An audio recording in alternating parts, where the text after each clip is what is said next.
오늘은 사망 권세를 이기시고 부활하신 우리 주님을 기념하는 부활주일입니다. 그 부활의 주님의 승리에 또한 영광의 빛이 이 시간 예배드리는 우리 모두의 심령에 충만히 임할 수 있기를 주님의 이름으로 축복합니다. 세상의 군주와 힘 있는 자들은 저마다 화려한 또한 그러한 무덤, 웅대한 무덤으로 그들의 힘을 능력을 과시하지만 온 땅의 주인이신 우리 주님의 부활의 영광은 그러한 웅대한 무덤의 영광이 아니라 빈 무덤의 영광인 줄 압니다. 빈 무덤이야말로 완벽한 영광이요, 이 세상의 죄의 권세가 틈탈 수 없는 완전한 영광이다라는 것을 기억하시고 그 부활의 주님과 함께 하시는 우리 성도님들의 삶이 될 수 있기를 주님의 이름으로 축복합니다. 하지만 이 놀라운 부활 사건은 처음부터 전격적으로 수용되고 믿어졌던 것이 아닙니다. 죽은 사람이 부활한다는 것 어찌 믿을 수 있는 일이겠습니까? 사실 빈 무덤이라는 것도 그 증거도 그것 때문에 우리 주님 부활하셨구나라고 믿기에는 참 어려움이 있죠. 빈 무덤 하나로는 부족합니다. 하지만 빈 무덤에 더해서 부활의 주님을 목격한 목격자들이 있다라고 한다면 얘기는 달라지는 겁니다. 요한은 오늘 본문에서 부활의 주님을 목격한 세 번째 목격자를 우리에게 소개하고 있습니다. 그는 누구입니까? 바로 도마입니다. 도마. 여러분, 도마하면 따라오는 수식어가 있죠. 무엇입니까? 믿음 좋은 도마 아니고 의심 많은 도마. 늘 그를 따라다니죠. 찬송가 가사에도 의심 많은 도마에게 확신 주시고, 그런 가사가 있죠. 바로 앞에는 허물 많은 베드로를 용서하시고 라고 나와 있는데, 그 부분을 부를 때는 우리가 좀 찡해지죠. 베드로를 향해서 좀 동정어린 그런 마음을 갖게 되죠. 왜요? 아이고, 나도 그랬지 싶다, 이런 마음이 드는 거죠. 하지만 유독 도마에게만큼은 싸늘한 시선을 보낼 때가 있죠. 어떤 마음입니까? 야, 암만 그래도 그렇게까지 못 믿고 의심했어야만 했냐, 이런 마음이 우리 안에 있는 겁니다. 하지만 도마 입장에서 좀 생각해 보면 억울한 마음이 있었지 않겠습니까? 그 당시 상황으로 돌아가서 한번 생각해 보면 좋을 것 같습니다. 디도모를 24절 하반절에서 소개하고 있는데, 디두모 도마라고 하죠. 디도모는 쌍둥이라는 뜻이에요. 쌍둥이 누이가 있었던 것으로 알려지고 있습니다. 그 도마는 예수께서 오셨을 때에 함께 있지 아니한지라. 보십시오. 부활의 주님이 제자들을 찾아오셨죠. 하지만 어떤 이유인지는 알 수 없지만 도마는 그 자리에 없었습니다. 그러므로 몇 명의 제자들이 부활의 주님을 만난 겁니까? 가룟 유다는 스스로 목숨을 끊었고 도마는 그 자리에 없었으니 10명이 부활의 주님을 만난 거예요. 19절과 20절 말씀 보십시오. 이날 곧 안식 후 첫날 저녁 때에 제자들이 유대인들을 두려워하여 모인 곳에 문들을 닫았더니 예수께서 오사 가운데 서서 이르시되 너희에게 평강이 있을지어다, 이 말씀을 하시고 손과 옆구리를 보이시니 제자들이 주를 보고 기뻐하더라. 그냥 주님 비스무리하게 생긴 사람이 지나가는 걸 본 게 아니에요. 10명의 제자들이 한 집에 모여 있을 때에 주님께서 그들 가운데 나타나신 겁니다. 샬롬이라고 인사를 전해주시고 못자국 난 손과 창자국 난 옆구리를 친히 보여주셨습니다. 믿기 힘든 일이죠. 이때 주님의 몸은 신비로운 몸이라고 볼 수 있겠습니다. 왜요? 문을 걸어 잠그고 있었는데 주님은 문을 열지 않고 그냥 그 자리에 나타나신 거죠. 하지만 여전히 몸에 상처들은 있는, 설명하기 힘든 신비로운 일이 일어나게 된 겁니다. 하지만 분명한 것은 그 10명의 제자들은 그 나타난 존재가 주님이라는 것을 알아보았다는 거죠. 그들은 부활의 주님을 만나고 믿게 되었고 기뻐했던 겁니다. 그런데 그 기쁨의 현장에 누가 없었습니까? 도마가 없었습니다. 집 나갔던 도마가 이제 돌아왔습니다. 그 온 집에 흥분된 분위기는 여전했을 거라고 추측할 수 있겠습니다. 조용해졌다면 오히려 이상한 일이겠죠. 도마는 이게 무슨 일인가 싶어가지고 들어와 보니 도마를 발견하고서 10명의 제자들이 달라들어서 흥분해서 자신들이 그들이 보았던 것들을 목격담을 늘여놓기 시작합니다. 25절입니다.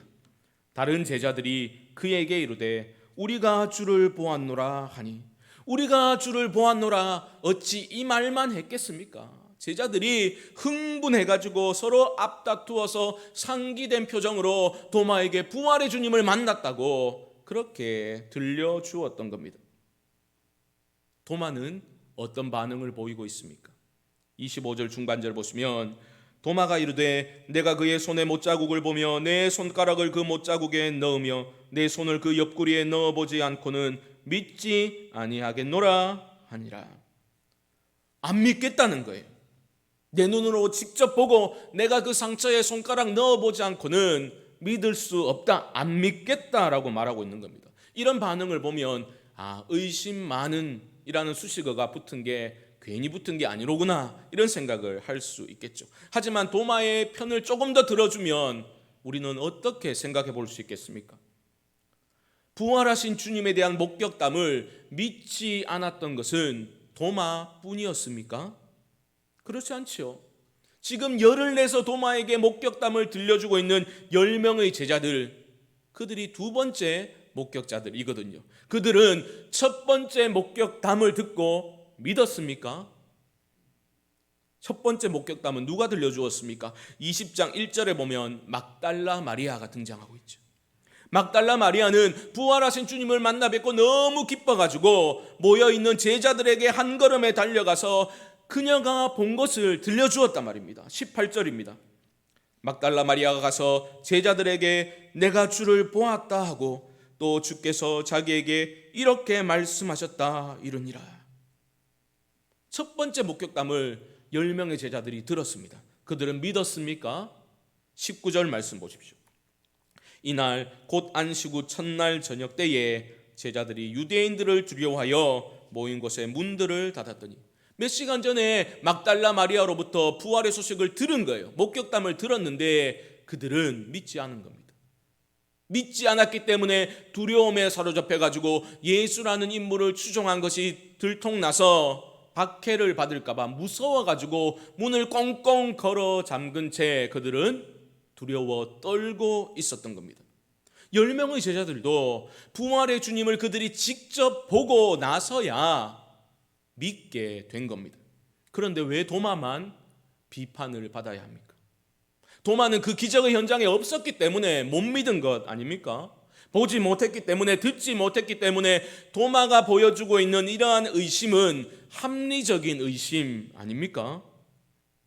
여러분이 도마의 입장이었다면 어땠을 것 같습니까? 일단 엄청난 사건이 일어났는데 나만 그 현장에 없었다라고 하면 심한 소외감, 아쉬움, 안타까움, 이런 것들이 생길 것 같습니다. 나만 소외되었다고 느낄 때 우리는 어떤 반응을 보입니까? 그 현장의 사건을 평가절하하려고 들죠. 아니면 애써 부인하고 무시하려는 성향을 우리는 보이게 됩니다. 이게 적절한 예가 될 수 있을지는 모르겠지만, 제가 군대 신병 때에 저는 느끼한 음식을 계속 먹어야 되는 그 부대에 근무를 했거든요. 하지만 인사과에 있었기 때문에 한국군으로만 구성된, 그러니까 약간의 한국식의 어떤 군의 특유의 군기가 살아있는 그런 사무실에서 일을 했습니다. 신병인 제가 해야 했던 아주 중대한 일이 있었습니다. 그것은 점심시간 15분 전에 제 방으로 올라가서 우리 사무실 사람들이 먹을 라면을 맛있게 끓이는 게 제가 할 일이었습니다. 물론 이제 식당 가면 맛있는 거 많이 나오지만 느끼하니까 라면 같은 거 굉장히 자주 끓여 먹었더랬습니다. 그날 또 제가 올라가서 맛있게 짜파게티를 끓여가지고 있으니까 12시가 되니까 이제 고참들이 올라왔어요. 맛있게 이제 먹고 있는데 제가 또 한 요리 하거든요. 얼마나 맛있었겠습니까? 그래가지고 맛있게 먹고 있는데 다른 사무실 사람이 지나가다가 냄새가 나니까 저희 방문을 열고 야, 냄새 죽이네 라고 말을 한 후에 의미심장한 미소를 띄우면서 이렇게 말해주는 겁니다. 그런데 오늘 점심 메뉴가 스테이크와 랍스타가 나왔는 거 알랑가 모르겠네 라고 말하고 가버리는 거죠. 1년에 몇 번 안 나오거든요. 원래 공휴일 이럴 때 특별한 날에 나오는데 그날 무슨 일이 있었는지 모르겠지만 스페셜 메뉴가 나온 거예요. 얼마나 아쉬웠겠습니까? 그런데 갑자기 이런 반응이 나오게 되는 거죠. 야, 랍스타 그거 무슨 맛으로 먹노? 껍데기만 크지. 나는 대하가 훨씬 맛있더라. 이런 말을 하는 거죠. 어떤 사람은 아이고 랍스타 많이 먹으면 암 걸린다. 라면 먹으면서 할 말 아닌 것 같은데 그런 식으로 자꾸 부인하고 싶은 거죠. 평가절하하려는 반응을 하게 되는 거죠. 도마도 그런 마음 아니었겠습니까? 지금 나머지 10명의 제자들을 흥분해가지고 부활의 주님을 만난 그 사건을, 그 현장의 경험을 생생하게 막 쏟아내니까 나는 왜 거기 없었을까? 극도의 소외감을 느꼈을 수 있을 겁니다. 도마가 괜히 그 손과 옆구리를 언급하고 있는 게 아니지 않습니까? 그 10명의 제자들이 그 주님의 그 상처난 손과 옆구리를 본 것을 그렇게 자랑스레 얘기를 하니까 도마가 더 위축되었을 수 있겠습니다. 그래서 내가 직접 내 손으로 그건 만져보지 않고는 안 믿을 거야, 이런 반응을 하게 되는 겁니다. 소외감 느꼈을 수 있습니다. 안타깝고 아쉬운 마음 있을 수 있습니다.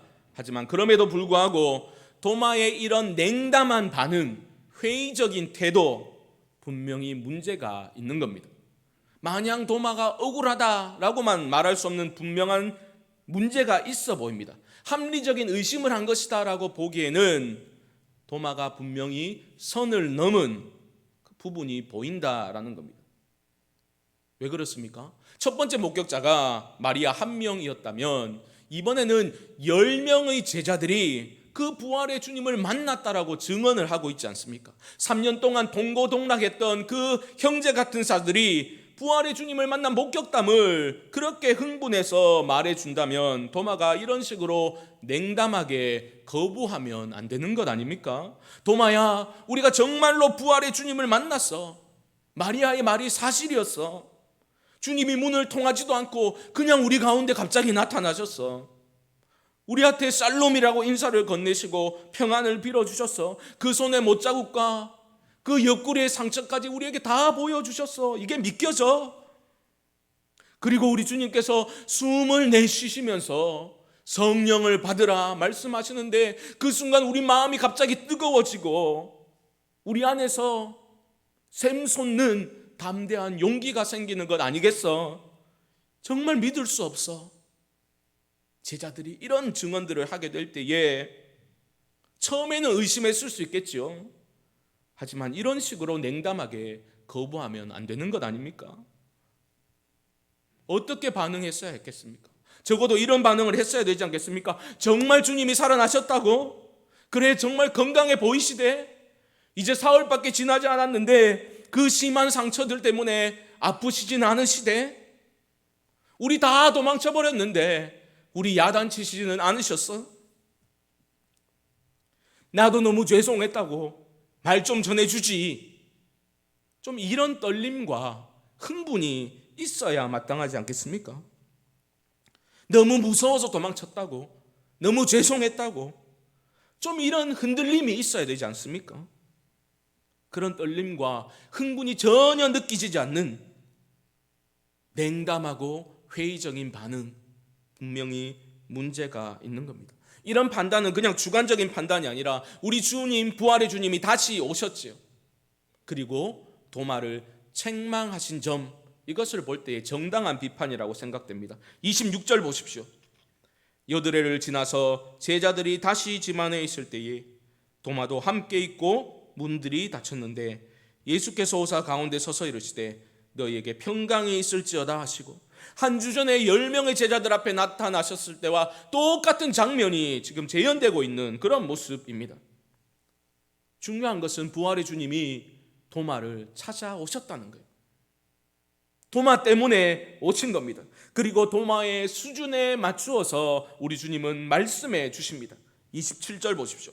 도마에게 이르시되 내 손가락을 이리 내밀어 내 손을 보고 네 손을 내밀어 내 옆구리에 넣어보라. 그리하여 믿음 없는 자가 되지 말고 믿는 자가 되라. 마치 지난 주일에 도마가 그렇게 못되게 반응하는 것, 그 현장에 주님이 계셨던 것처럼, 다 듣고 말씀하시는 것처럼 정확하게 도마가 요구한 그대로 주님이 말씀해 주시고 보여주십니다. 그리고 도마는 그 주님 앞에 고꾸라지게 됩니다. 도마가 실제로 자신의 손가락을 넣어 봤겠습니까? 그 옆구리를, 상처를 만져봤겠습니까? 그런 기록은 없습니다. 못했을 것 같습니다. 아이고, 어디 좀 봅시다.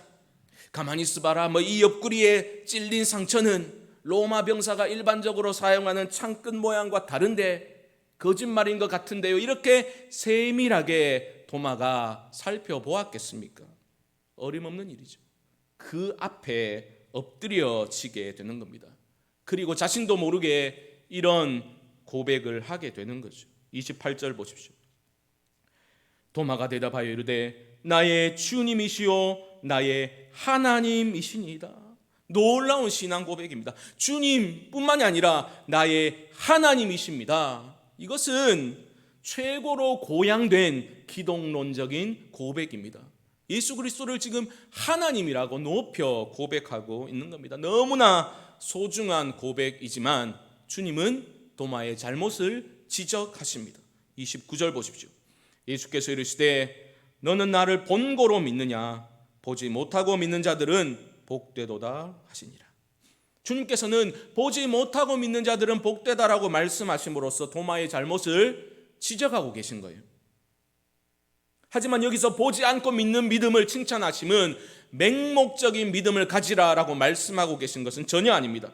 아무런 정보도 아무런 지식도 없는데 덮어놓고 믿어라라는 뜻이 아니라는 겁니다. 성경은 믿음이 없이는 하나님을 기쁘시게 할 수 없다라고 말하는데, 거기서 말하는 믿음은 보이지 않는 하나님을 믿는 믿음이죠. 보지 않고 믿는 믿음이죠. 하지만 보지 못한다고 아무런 근거가 없는 것은 아니지 않습니까? 도마의 경우는 어떻습니까?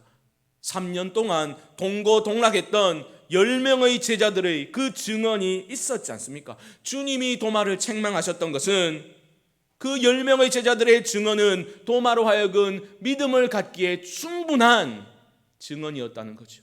충분한 증거라는 거죠. 그것을 냉담하게 거부하면서 완전한 물적 증거를 요구하고, 나도 너희들과 똑같은 그런 경험하지 않는다면 나는 안 믿을 거야 라고 하는 도마의 태도는 분명히 문제가 있다는 것입니다.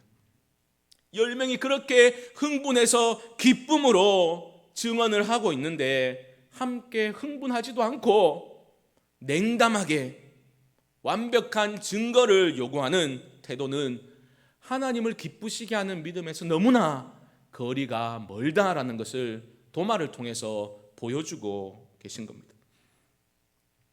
보지 않고 믿는 자들은 복되도다. 이 말씀은 도마 한 개인을 향한 책망의 말씀을 훨씬 뛰어넘는 큰 의미가 있습니다. 우선 요한 공동체를 한번 생각해 보시죠. 예수님이 부활하신 후에 수십 년의 시간이 흘렀습니다. 1세기 말 이 요한 복음을 받아 읽었을 요한의 신앙 공동체, 요한의 교회를 한번 생각해 보십시오.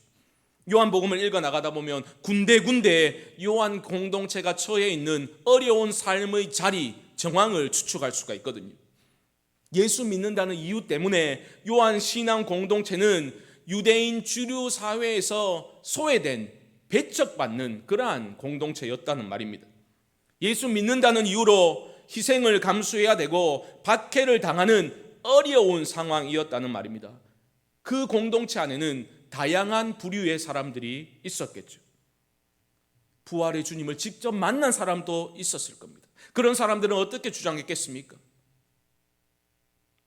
신앙을 지켜야 된다고, 하늘의 영광을 바라보고 이 어려움을 인내하고 참아야 된다고 그렇게 소리쳤지 않겠습니까? 하지만 그 부활의 주님을 만나지 못한 사람들, 그렇게 말하는 자들을 향해서 볼멘 소리를 할 수도 있었겠지요.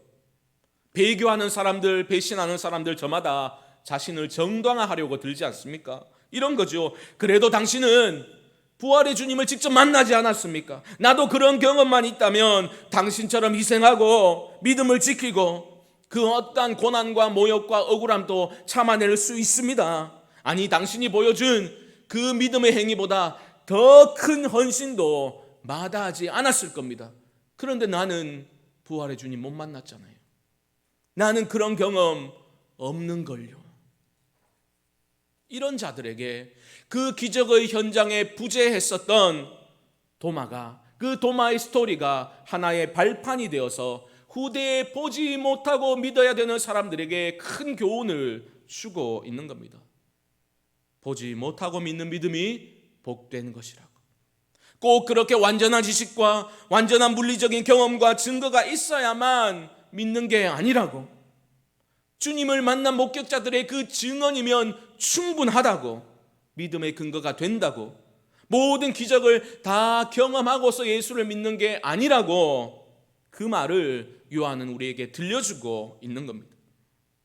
그것을 그의 복음서의 마지막 부분인 20장 30절과 31절에서 이것을 강조하고 있는 거예요.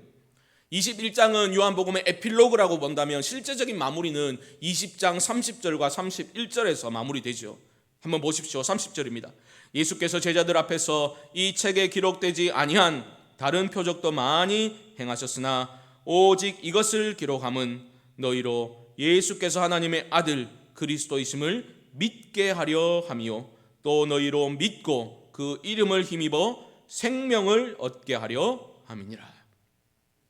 하나님의 아들 예수 그리스도를 믿는다는 것은 그 수많은 표적들을 보고 믿는 것이 아니라 이 책에 기록된 말씀을 믿음으로 받아들이는 것이라고 요한은 강조하고 있는 겁니다.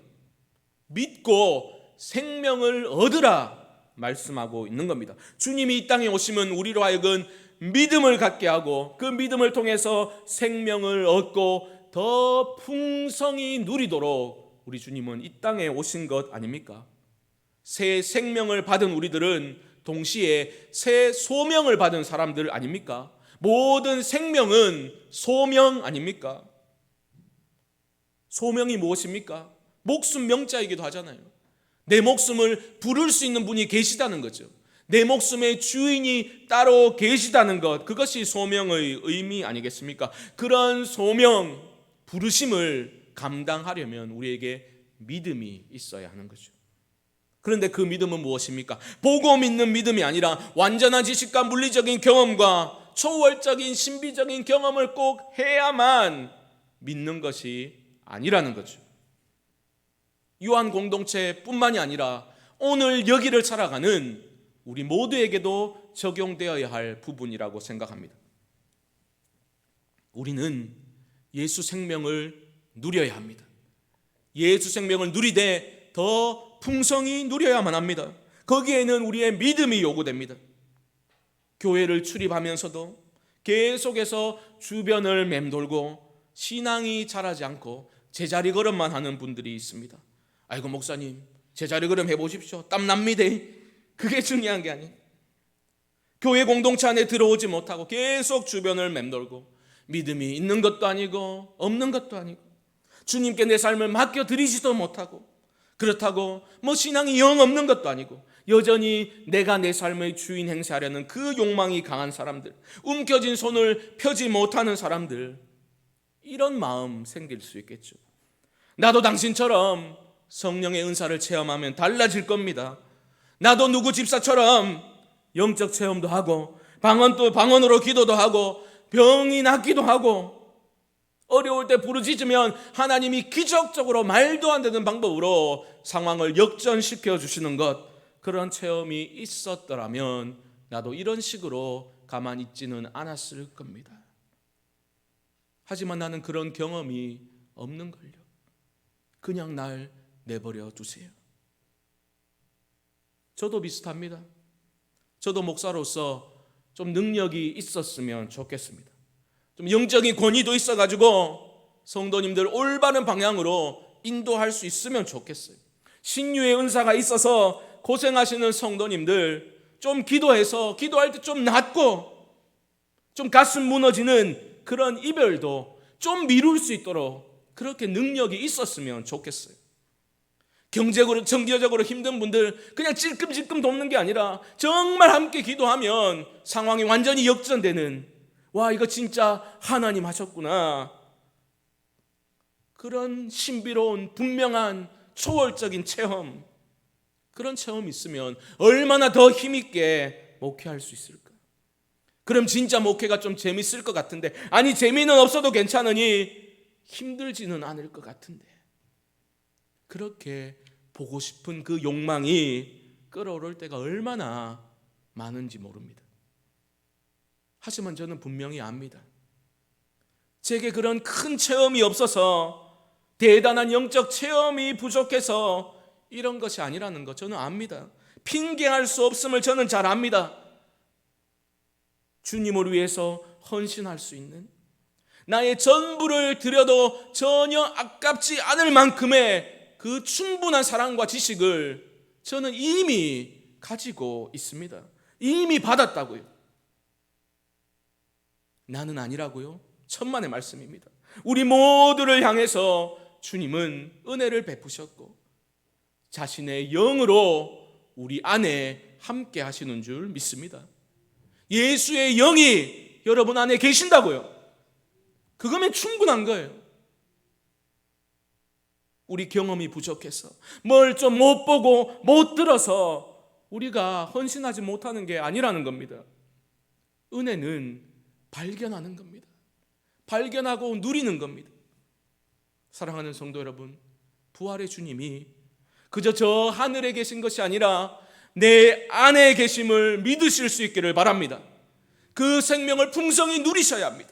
날마다 그 주님의 음성을 청종하시고 은혜를 발견하시고 생명으로 충만한 삶을 살아가실 수 있기를 주님의 이름으로 축복합니다.